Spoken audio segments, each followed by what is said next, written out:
The situation between China and Australia is tense, and it's growing tenser by the month. Two of the Indo-Pacific's most important power brokers are starting to butt heads. To some, this may seem like everyday geopolitical wrangling. Both countries are trying to expand their influence, meaning they'll naturally wind up in conflict at various points along the way. But if all of this is normal, why is China sending warships to Australia? That's the question at the heart of this video, the dark truth behind China's decision to send warships to Australia. And it's much worse than many realise. On March 12, the New York Times was one of the first outlets to report on a strange series of moves China's Navy was making in and around Australian waters. For about a month up to that point, Australia's Navy had been on full alert, as a flotilla of China's ships made a voyage that saw them complete a full circuit around Australia. During the voyage, the Chinese ships sailed in and out of Australia's exclusive economic zone, or EEZ, which is a 200 nautical mile area adjacent to Australia's territorial waters, in which Australia has control over multiple economic concerns. China also held live fire exercises that affected Australia's commercial airspace, which forced dozens of flights to be rerouted.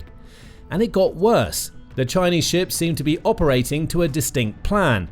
Toward the end of their voyage, they purposefully sailed past Perth at a time when a US nuclear submarine was visiting a nearby naval base. It was only after nearly a month of these operations that the Chinese ships completed their circuit and started sailing north in the direction of Indonesia.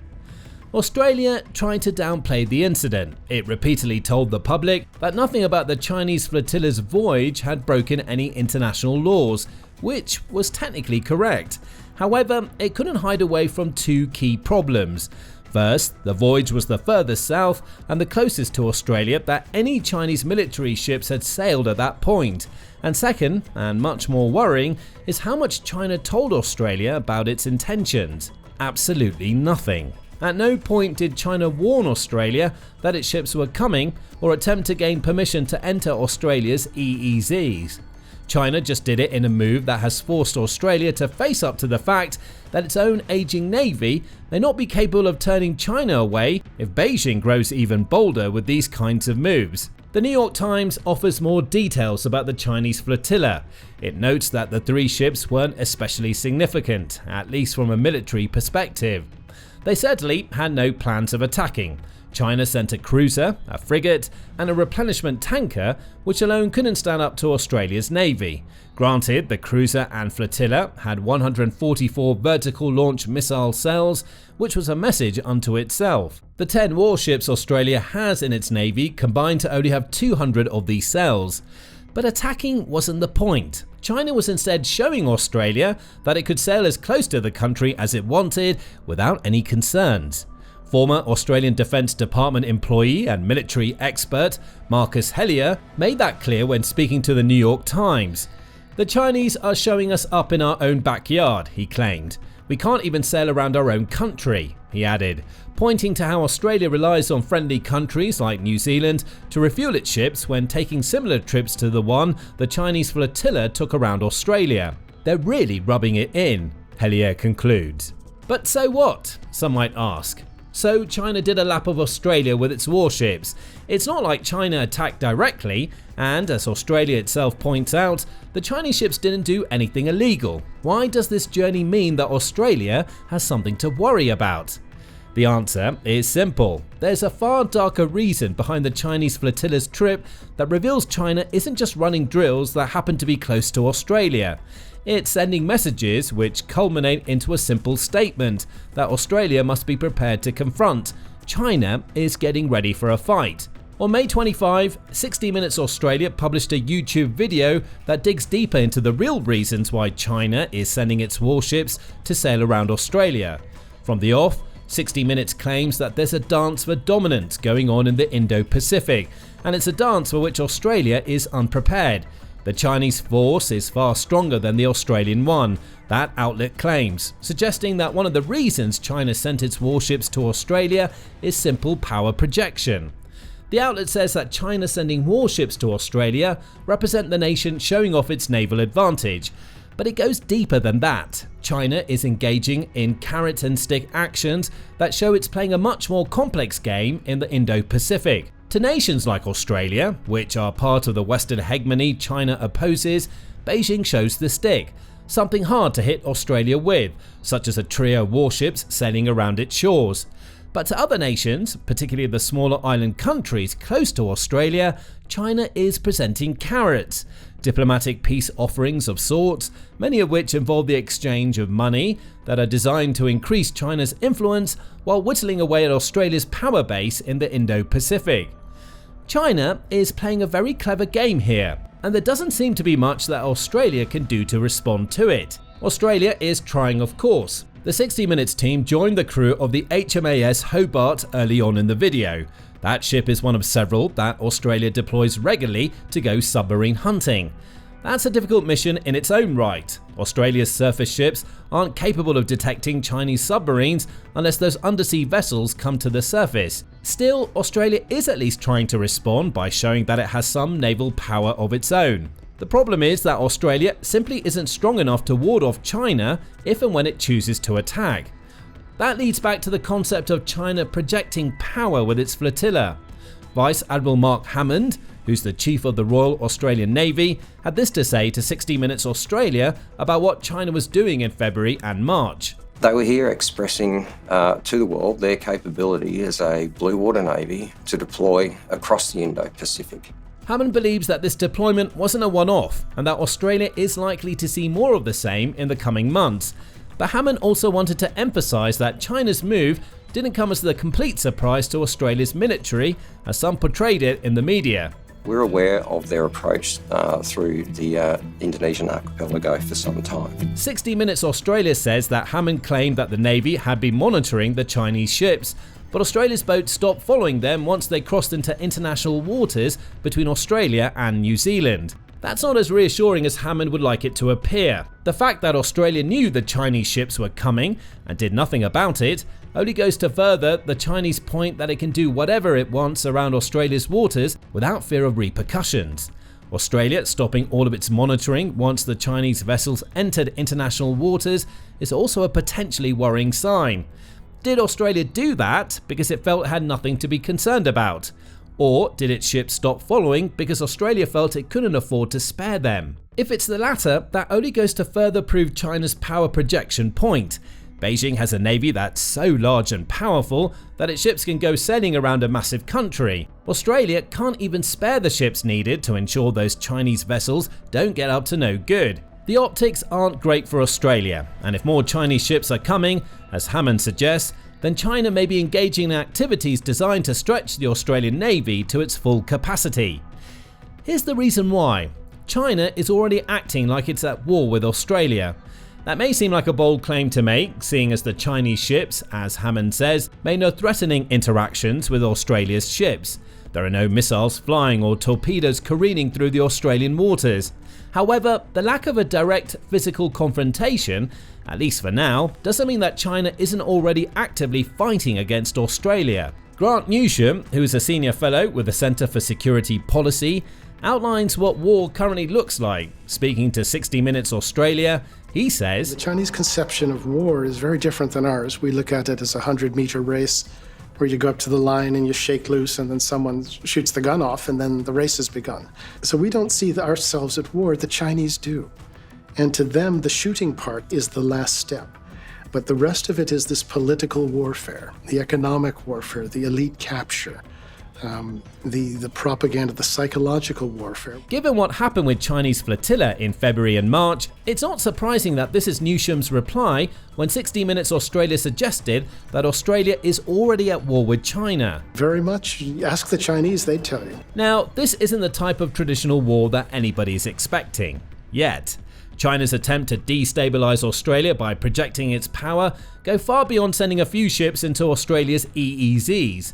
As Newsham mentions, there are economic factors at play, along with geopolitical actions China is taking that are all designed to weaken Australia for what may be an eventual conflict.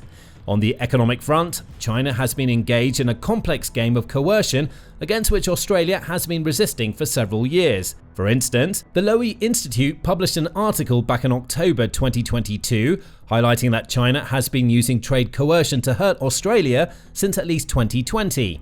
In that year, China created punitive trade measures and suspended all of its high-level political exchanges with Australia. Informal sanctions and trade blockages were put in place, all as a response to a series of disputes between China and Australia that resulted in Australia calling for an independent inquiry into COVID-19's origins, the Institute says. The United States Studies Center digs deeper, explaining that China's trade restrictions extended to implementing tariffs on products such as wine, barley, timber, and beef. China didn't pull away from trade with Australia altogether, but it pulled away enough to take itself from accounting for 33% of all of Australia's exports in 2020 down to 27.6% in 2022. Australia bounced back. It found new markets for many of its goods, meaning China's moves didn't create the economic shocks it might have hoped for. But that's almost beside the point. What's seen here is similar to what was seen with the flotilla. China, taking advantage of its position as the more powerful of the two economically, attempted to throw its weight around. Even if it didn't achieve all of its goals, it left Australia with the message that going against China on any issue, even something like the origin of COVID-19, is enough for Beijing to spark a mini trade war. However, these trade scuffles are minor compared to something else that China is doing to weaken Australia. China is actively courting potential Australian partners in the Indo-Pacific. On May 28, Al Jazeera reported that China is hosting a high-level meeting with 11 Pacific Island nations in an effort to strengthen diplomatic ties with those countries. As usual, China claims that this meeting has no nefarious purpose. It's to enable the development of a closer Indo-Pacific community that has a shared future, Beijing says. Among those invited are representatives from Samoa, Fiji, the Cook Islands and Tonga. Al Jazeera's Catherine New minces no words when reporting on the real purpose of this meeting, which is the third in 3 years and the first to take place in China itself. For China, this is an opportunity to extend its influence and expand economic ties at a time when the United States is showing very little interest in this region, Yu says. And we know increasingly that many of those countries are more aligned on China on things like investment, infrastructure, trade, and even security assistance, she adds. Therein lies the problem for Australia. One of the reasons China is making all of these subtle warfare but not quite moves is that the US influence in the Indo-Pacific is on the decline. Australia is tied closely to that influence as it relies on the US as a security partner via the AUKUS trilateral agreement. A weakening US presence amounts to an equally weakening Australian influence in the Indo-Pacific. It also creates opportunities for China.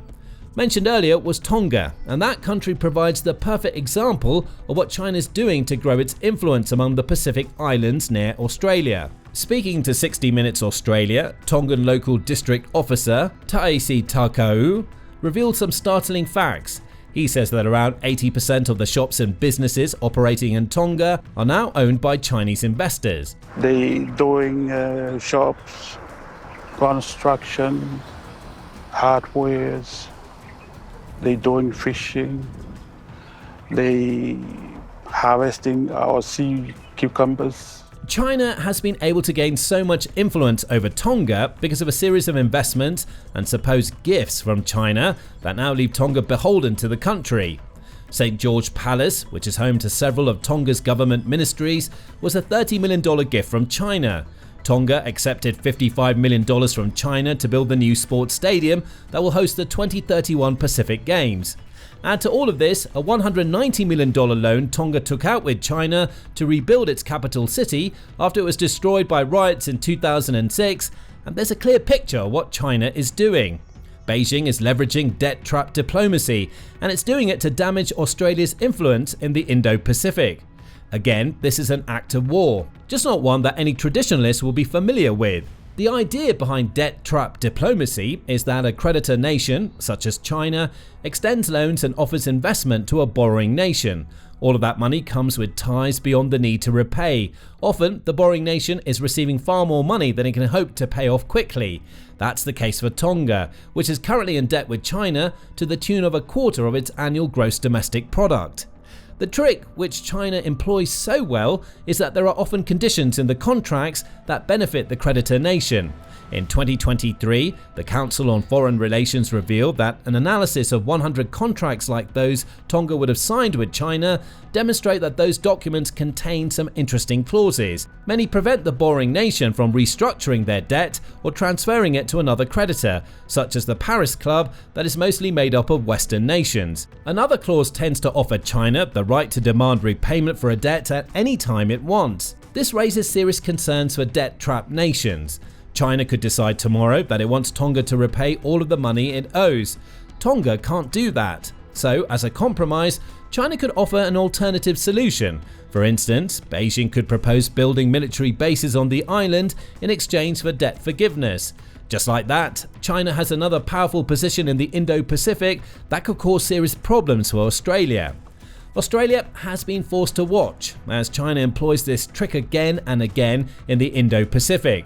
In 2022, China signed a security deal with the Solomon Islands.